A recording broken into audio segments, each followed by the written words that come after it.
Hi guys and gals, Kianabali. Today we're going to talk about the deadlift. A lot of people believe that this exercise is bad and it's just going to cause a lot of damage and it's going to wreak havoc on your back. In truth, it's not like that, but there are a lot of things and details. If you do not follow them, it can cause a lot of problem in your back, in your knee, even in your neck. Today I'm going to go through the details on how you should perform this exercise. I'm going to show it from this view. Also I'm going to do the things with that side as well. But before everything, just know that because this compound movement is really tricky and has a lot of details, I cannot cover it all in just one video. So just to give you a cue, if you feel uncomfortable during any of the parts, so just know that something is wrong. If the pain is in the muscle, it's alright, but if you feel any pain in the joint, in your, spine or any other place, or if you just feel a lot of stretch in your back or any other area, just make sure that you give me a comment or just give me a direct message, so I will change it based on your body type, because it really is a tricky exercise. It involves all your body, from down to your toes, even up to your neck and head. As you can see, I brought my weights a little bit up. I didn't put the clippers on, and I have two small pedals to bring my heels up. Now the reason that I did this, and it really is important, every time that you want to do the exercise, make sure that you check these things. Now, some of them are always constant, some of them may vary from time to time.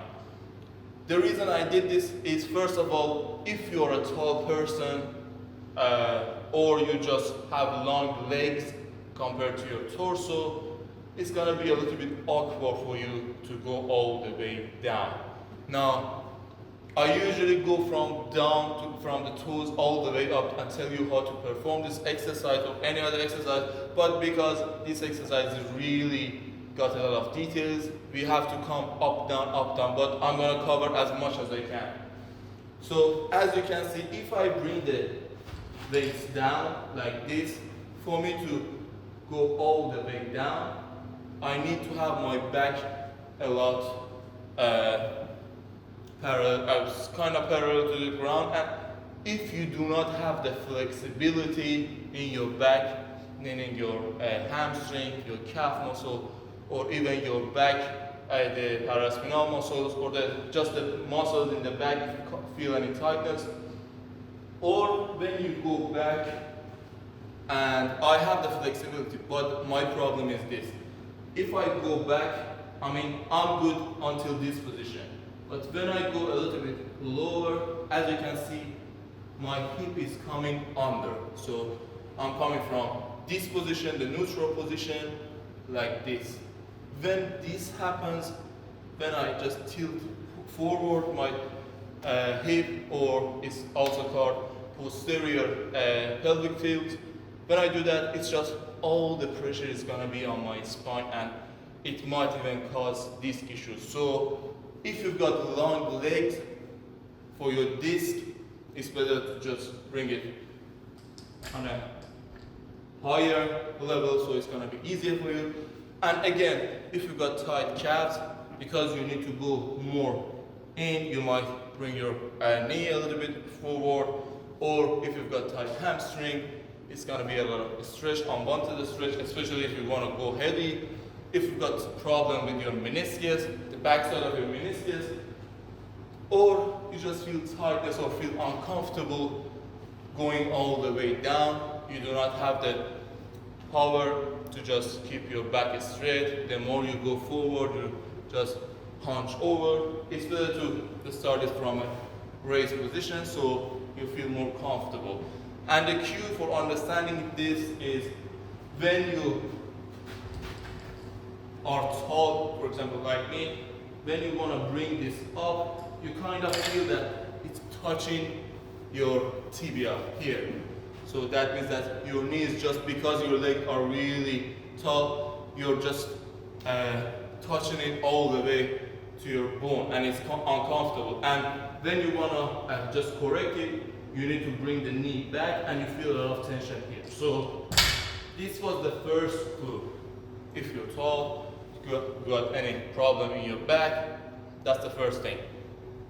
For checking the tightness in your calf, a test that you can do before doing this exercise is just bring one leg forward, make this bend, this is straight, toes forward, not to the side, toes forward, and make sure the heel is on the ground as well. If you cannot, and back is straight as well.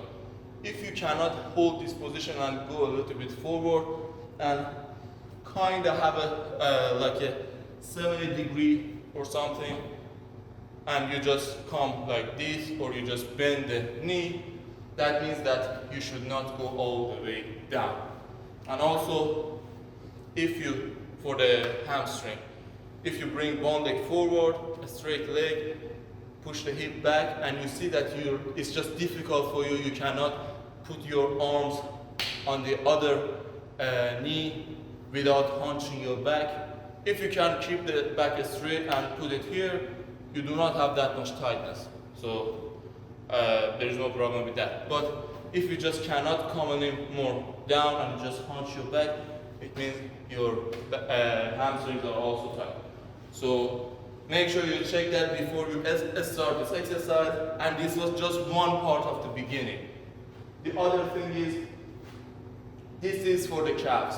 So if you've got any tightness in the calves, then you put something like this, or just 2 plates.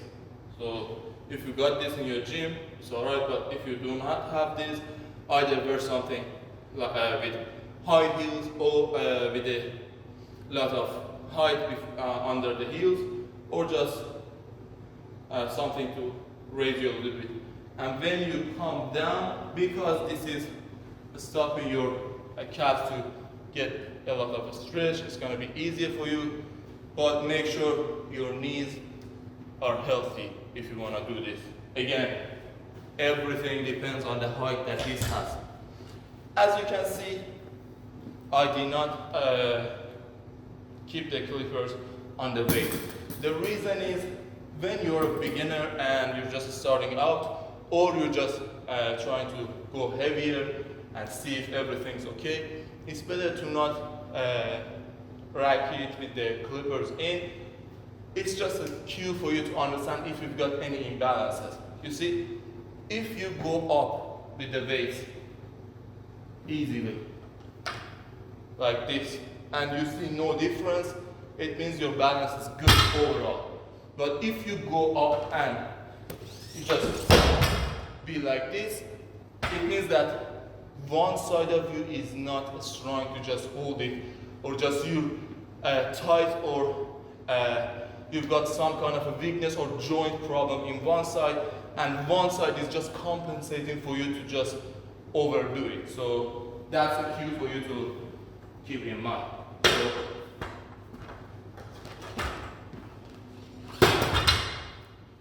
good.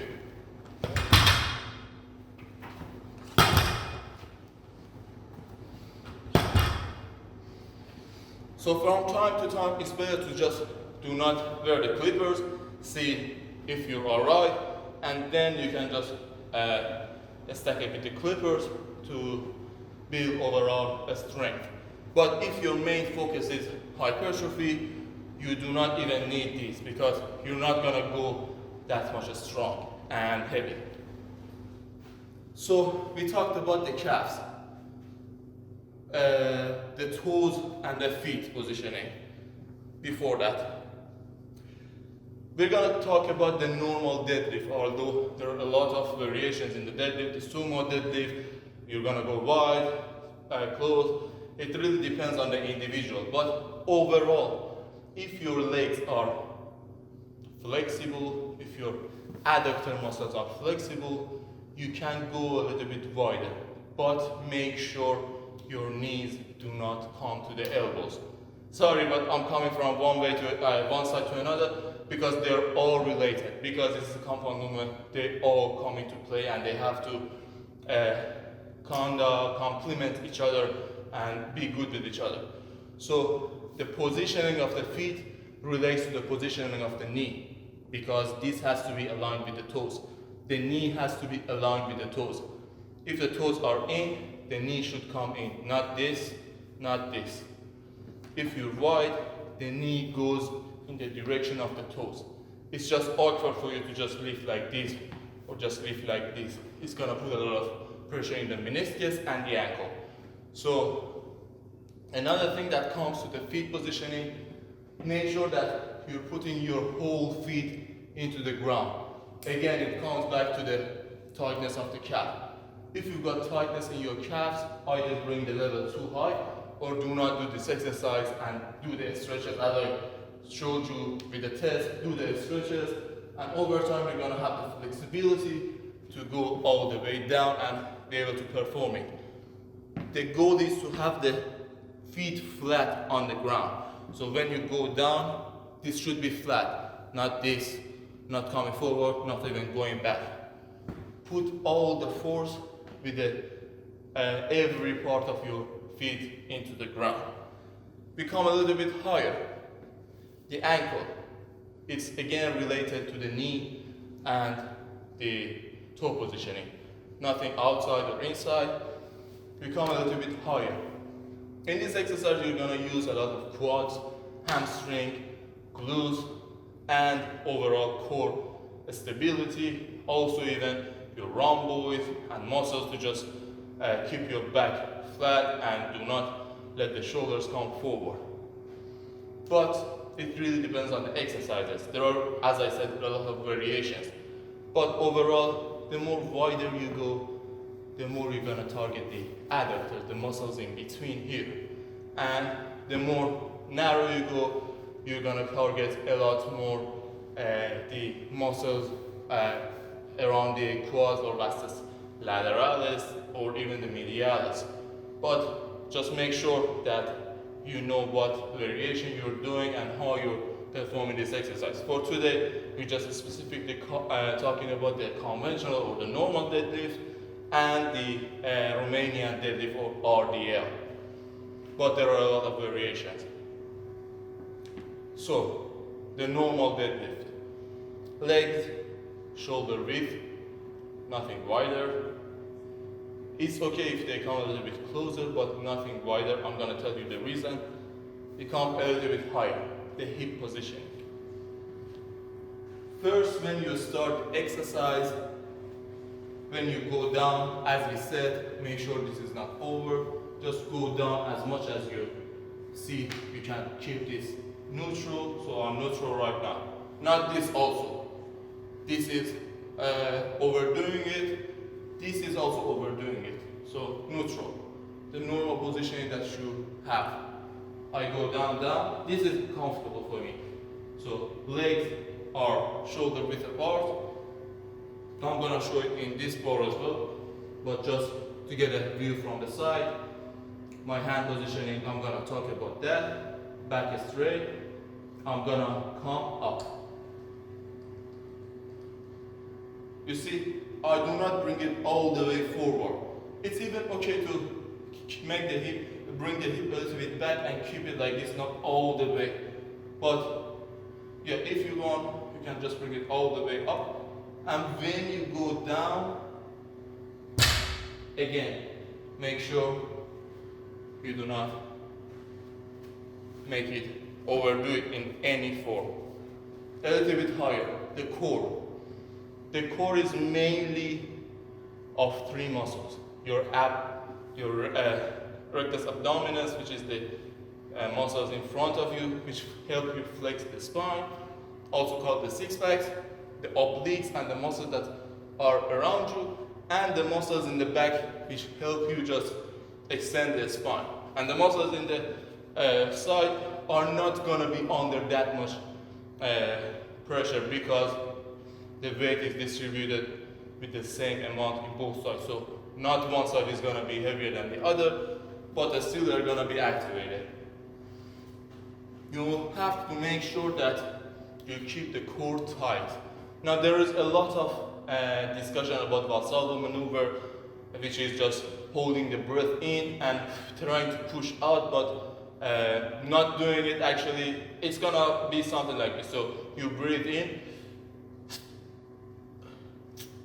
you keep the core tight, you try to breathe out and exhale, but you keep your mouth and your nose closed, so it's gonna make a lot of inside pressure. It's gonna activate your transverse abdominis, which is the deep muscle inside you, which is like a belt, like a lifting belt, which helps your spine to just not move around and be stabilized. But the thing is, a lot of people not saying that this is wrong, but this is not good for everybody. If you've got blood pressure issues, if you think that you've got some kind of problem with your overall heart or anything related to your just brain function. Also, if you've got any anxiety, any kind of stress disorder or anything, it's just gonna overdo it. If you're just not rested enough, you're just gonna put a lot of pressure inside your body. And also, you do not need to do it a lot of times. So just a few sets doing lots of maneuver is usually gonna be alright, because again, as I said, it's a lot of stress, and it's usually for the sets that you wanna go heavy. But you do not need to go over and beyond. Just having a tight core and keeping the breath, not trying to push out and putting a lot of pressure. That might also cause hernia, and it's not going to be good for you.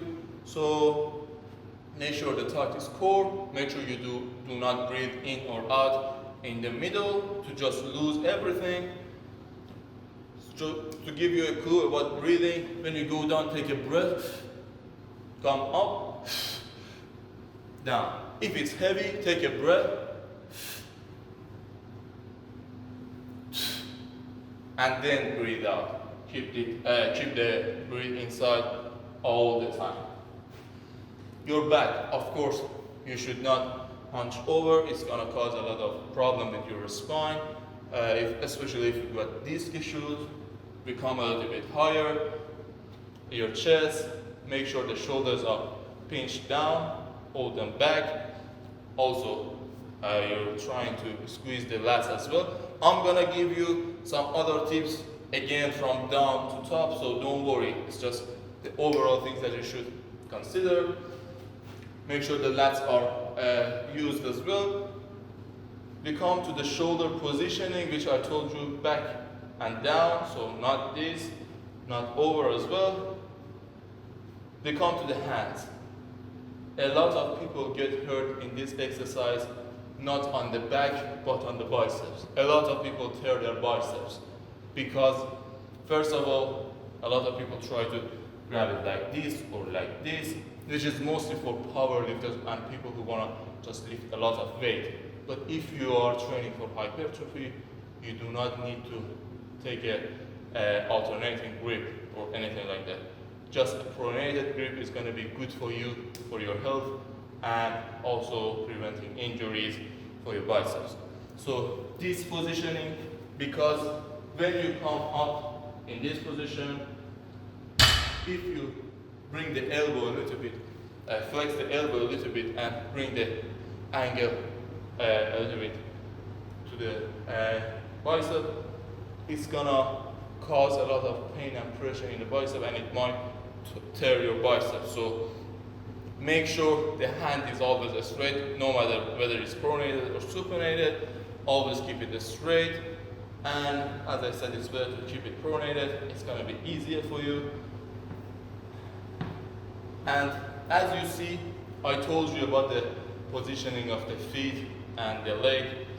If I go a little bit wide and try to grab shoulder width, you see, my knee is gonna push the ankle out, especially when I try to come up. And that can cause a lot of problem, as I said, with the bicep.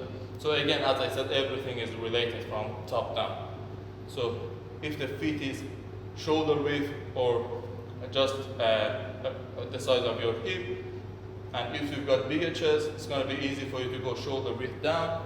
As you can see, I'm shoulder width a little bit wider, and my ankle and my knee are comfortable. Again, if I bring the toe to the side, it's gonna cause pressure on my elbow. So always make sure that your hand positioning is all the way straight. Do not change the angle of the elbow. Also, do not grab the bar from the fingers. It's going to cause a lot of pressure in your flexors, in this area, and it's going to be painful, especially when the weight gets heavy. Now there are some lifting bands that you can use. It's going to put the pressure less on the forearms. It's going to be easy for you.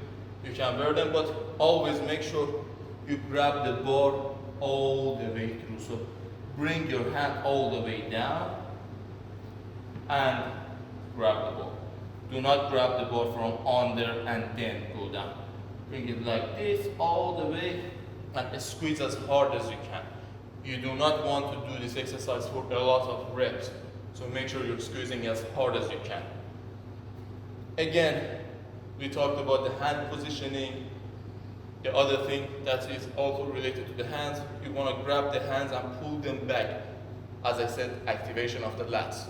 When you grab the weight and pull it back, it's gonna put the pressure less on your spine and your back because the weight is closer to your body. Let me give you an example.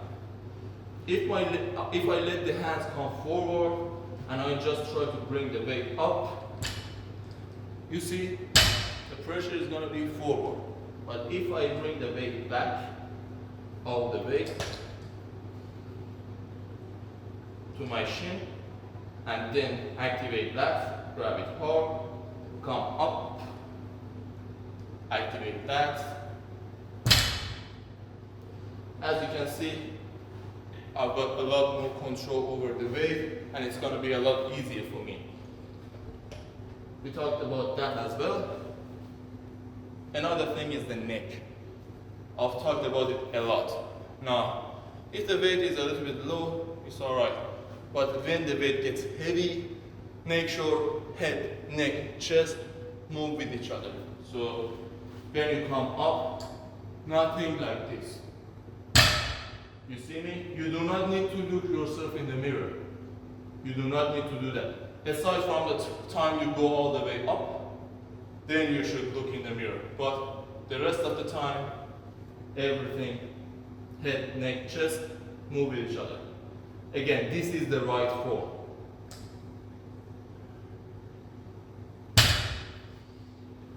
Do not let your, if you can, just do not stand in front of a mirror, but always make sure you control everything.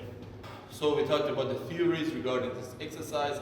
Now we're going to talk about the execution of the exercise. You come in front of the bar a few centimeters from the bar. The reason is when you're going to go down, your leg is going to touch the bar. So if you want to go all the way forward, it's just going to, when you're going to go down, it's going to roll the weight forward. So a few centimeters back, just make sure when you go down, the bar is touching your leg. So whichever leg positioning you have, make sure the bar is as close to as possible to avoid a lot of pressure on the back. Again, hand, shoulder width apart, go down, knees, toes with each other, back neutral, not this, so do not bring it all the way down. If you got tightness, bring it up. We talked about it. Hands go like this, grab the bar hard, and first thing is you're gonna push the legs to the ground. This exercise is two parts. First, pushing it to the ground, then you come to the knee level, then you just push the hip forward. So there is no pulling in this exercise.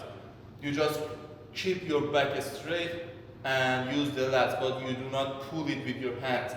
Your elbow is going to be fixed. You do not retract the shoulder blades as well. So no pulling. It's just pushing. First you push to the ground, then you push your hip forward. So it's just push.